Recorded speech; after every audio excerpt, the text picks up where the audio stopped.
इमाम शाफी रहमतुल्लाह ताला अलैह की तरफ से दूसरा इतराज़, और उस इतराज़ से कबल एक तमहीद का समझना ज़रूरी है। एक आदमी ने चोरी की, पकड़ा गया, चोरी की पकड़ा गया, और जो माल उसने चुराया है ना, जो माल उसने चोरी किया है वो उसके पास मौजूद है। अब तमाम के नज़दीक उसका हाथ भी काटा जाएगा और वो माल भी वापस लिया जाएगा। और अगर किसी ने ऐसी, ये जो कत्ए यद चोरी की सज़ा है ना, ये 10 दिरहम से ज़ायद चोरी पर है। 10 दिरहम या उससे ज़ायद चोरी पर, उससे कम चोरी पर। और शरीका कहते हैं माल महफूज को मोदे महफूज से उठाना, यानी कि महफूज माल हो और महफूज जगह पर हो, वहाँ से उसे चुरा लेना, ये चोरी है। अगर माल महफूज नहीं या माल महफूज जगह पर नहीं तो उसको उठा लेना चोरी नहीं है। यानी कि, और ये नहीं कि गुनाह नहीं है, गुनाह है, लेकिन उसे चोरी नहीं कहा जाएगा, क्योंकि अगर चोरी कहेंगे तो फिर चोरी की जो सज़ा है क़त्अ यद वो उस पर लागू करना होगी। तो चोरी क्या होती है कि माल महफूज को महफूज जगह से उठा, एक वो माल जो जिसे एक महफूज जगह पर रखा हुआ है उसे वहाँ से उठा लेना, ये चोरी है। और अगर कोई आदमी किसी से छीन के ले जाए तो इसे भी चोरी नहीं कहते, इसे डाका कहते हैं, और उसकी भी सज़ा क़त्अ यद नहीं है। ठीक है। अब क़त्अ यद हाथ काटा जाता है चोर का, ये कलाई से, क़त्उल यदी इला रुश्गी, कलाई से हाथ काटा। अब आदमी ने चोरी की, पकड़ा गया।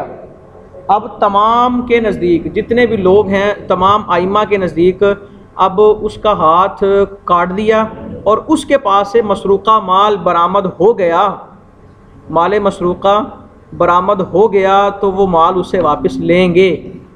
लेकिन इख्तिलाफ है इस बात में कि माल हलाक हो गया, माल हलाक। अब हलाक के दो सूरतें हो सकती, उसने खुद हलाक किया है, उसके करने से हलाक हुआ है, या माल खुद ब खुद हलाक हो गया। तो इमाम साहिब से एक रिवायत के मुताबिक दोनों सूरतों में चोर से तावान नहीं लिया जाएगा, चट्टी नहीं ली जाएगी। इमाम साहिब से एक रिवायत के मुताबिक अगर तो माल खुद हलाक हुआ है फिर चट्टी नहीं ली जाएगी। अगर माल उसने हलाक किया है फिर चट्टी क्यों? क्योंकि ये ऐसे ही है जैसा कोई किसी के पास वदियतन अमानतन कोई चीज़ रखा दे, अगर वो खुद हलाक हो जाए तो उस पर ज़मान नहीं होता, लेकिन अगर वो जिसके पास अमानत रखाई गई है वो कस्तन उसे हलाक करे, ज़ाया करे, फिर माल हलाक हो जाता है। मसला समझ आ गया? क्या मसला है? क्या मसला क्या है? अगर कोई चोरी करे तो उसके हाथ काटे जाएंगे और उससे चट्टी भी ली जाएगी, तो तमाम इमाम मुत्तफिक है। और अगर माल हलाक हो जाए तो उसमें इख्तिलाफ है। इमाम शाफी कहते हैं कि अगर हलाक हो जाएगा, अगर उसने खुद हलाक किया तो फिर उससे चट्टी अगर किसी। अच्छा, अहनाफ ये पता क्यों कहते हैं? कहते जब माल था ना महफूज जगह पर, माल क्या था? महफूज जगह पर, और क़त्अ यद जो सज़ा है ये क्यों दी है अल्लाह ने? क़त्अ यद हाथ का काटना सज़ा अल्लाह ने क्यों दी है? क्योंकि उसने अल्लाह के हुकूक की नाफरमानी की है, अल्लाह के। इमाम साहब कहते हैं जब तक माल मालिक की मिल्कियत में है, उसके पास है, वो उसकी इस्मत में है, और जैसे ही माल चोर ने चुराया तो मालिक की इस्मत से निकलकर वो खुदा की इस्मत में चला जाता है। ये कौन कहते हैं? इमाम साहब। क्या कहते हैं? जब माल मालिक की मिल्कियत में है तो वो मालिक की इस्मत में है, हिफाजत में है, और जब चोर ने जैसे ही चुरा लिया तो उसी लम्हे वो मालिक की हिफाजत से निकलकर खुदा की हिफाजत में चला जाता है। इसीलिए तो अल्लाह ने उसकी जो सज़ा मुकर्रर की है वो क़त्अ यद की है। वो क्या की है? क़त्अ। ये इमाम साहब भी कहते हैं। अब इसको मैं अभी थोड़ा एक्सप्लेन नहीं करता, चंद जुमलों के बाद वजाहत करता हूँ इसकी।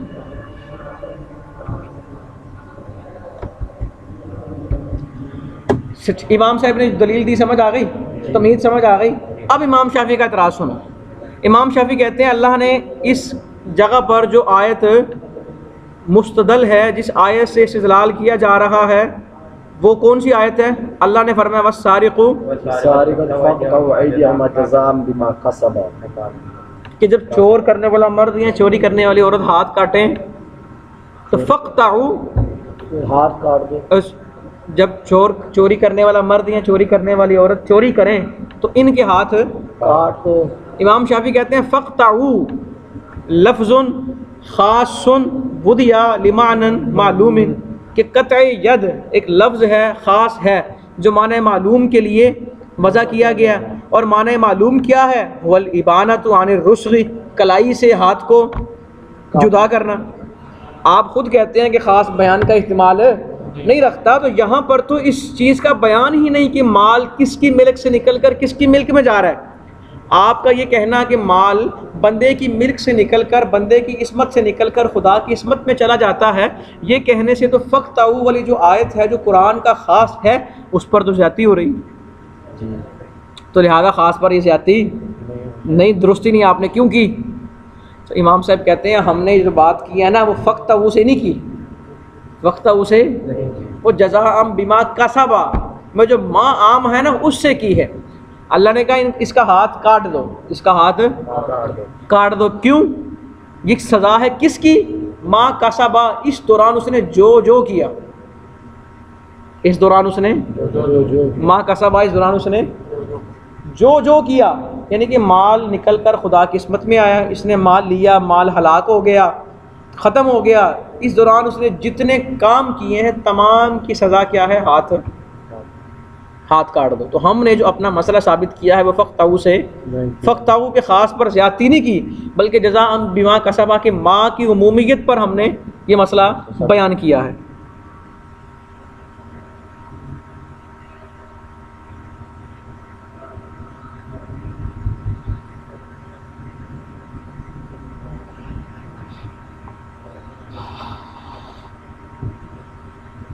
और दूसरी दलील इमाम साहब ये देते हैं, हमने ये जो क़त्अ यद है ये लफ्ज़ जज़ा से साबित किए, सॉरी ये जो मसला बयान किया ना कि सिर्फ हाथ काटेंगे अगर माल हलाक हो गया तो तवान नहीं लेंगे, ये हमने कहाँ से साबित किया? लफ्ज़ जज़ा से। क्यों? वो कहते हैं यहाँ पर जज़ा जो है ये कफ़ा के माना में है। किस माना में है? यानी कि उसने जो भी किया है उसकी सज़ा उसके लिए क़त्अ यद काफ़ी है। क़त्अ यद, अगर माल हलाक हो गया तो अब उसे माल नहीं लिया जाएगा। और रह गई ये बात कि जनाब अगर तो ये बात है फिर तो आप जब चोर के पास माल मौजूद है तब भी ना लें वापस, ये भी इतराज़ है कि नहीं?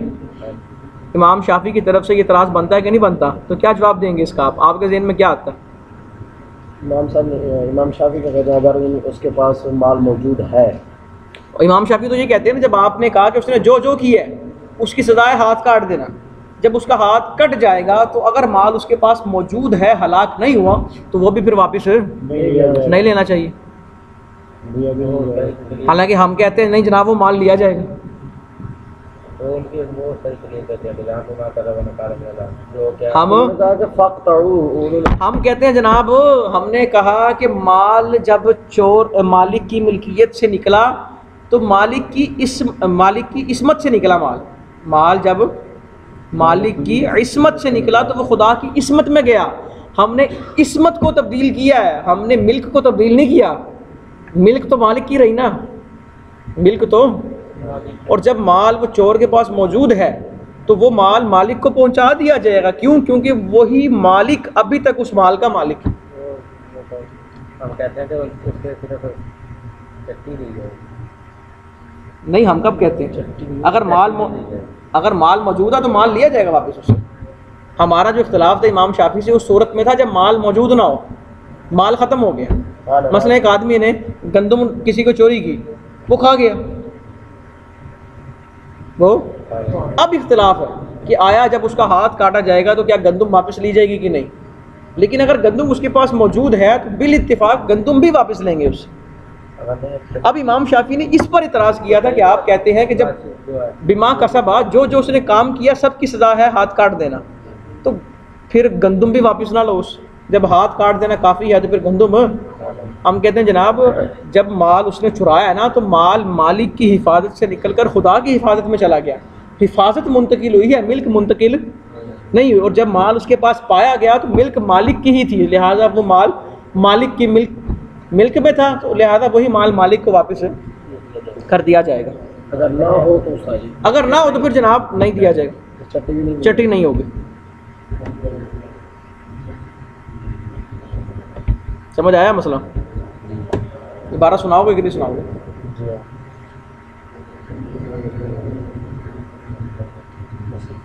सुनाओगे इबारत? जी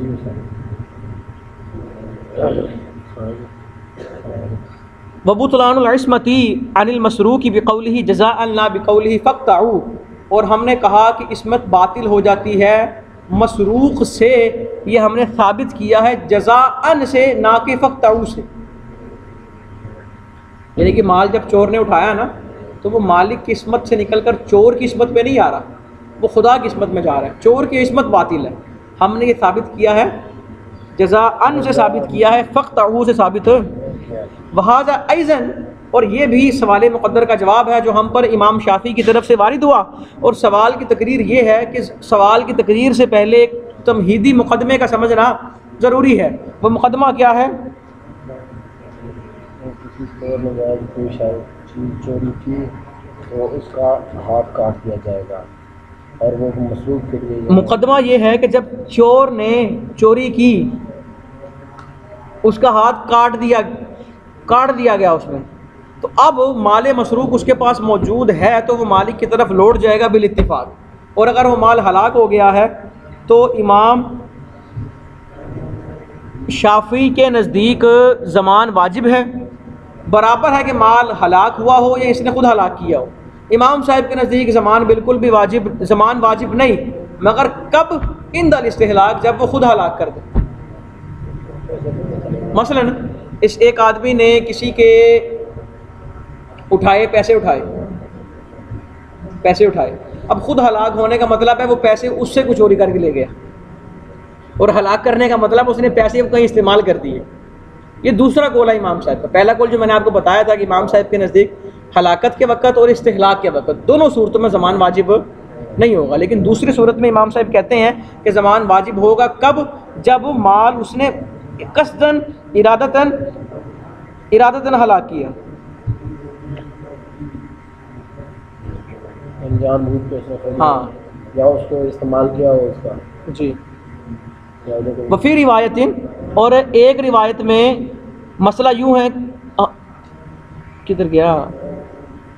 ला यजिबु ज़मानु क़त्तु, कि ज़मान बिल्कुल वाजिब नहीं होगा मगर सिर्फ इस्तिहलाक के वक़्त, एक रिवायत के मुताबिक। यानी कि इशारा दे दिया इस बात पर कि इमाम साहिब से दूसरी रिवायत भी मनक़ूल है।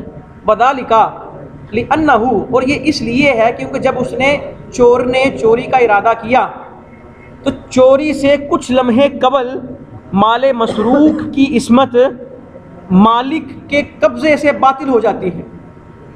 हत्ता यसीरा फी हक़्क़िही, हत्ता कि वो हो जाता है उसके हक़ में, यानी कि सारा माला यतक़व्वमु व ततहव्वलु, हत्ता कि खुदा की इस्मत की तरफ वो सारे का सारा माल मुंतकिल हो जाता है खुदा की इस्मत की। और खुदा ताला माल का ज़मान लेने से मुस्तगनी है। पहले हिफाजत किसकी थी और अब हिफाजत किसकी है? अल्लाह की। अल्लाह की ये शान नहीं कि जनाब किसी से माल की चट्टी ले। समझ आई? जी जी। तो अब क्या होगा? व इन्नमा यजिबु रद्दु, हम कहेंगे कि माल का लौटाना वाजिब है जब वो माल मौजूद है। क्यों? क्योंकि मिल्क बातिल नहीं हुई, अगरचे इस्मत बातिल हो चुकी है। बस फल रियायत सूरती, बस इस सूरत की रियायत करते हुए हमने कहा कि जनाब माल को लौटाना वाजिब है। कब? जब सूरत की रियायत करते हुए और माना की रियायत करते हुए हमने कहा जनाब वो माल की चट्टी, क्या मतलब सूरत और माना का? कि जब माल ज़ाहिरन मौजूद नहीं तो हमने कहा अब चट्टी, और जब माल सूरतन मौजूद है हमने कहा माल को वापस कर दिया जाएगा।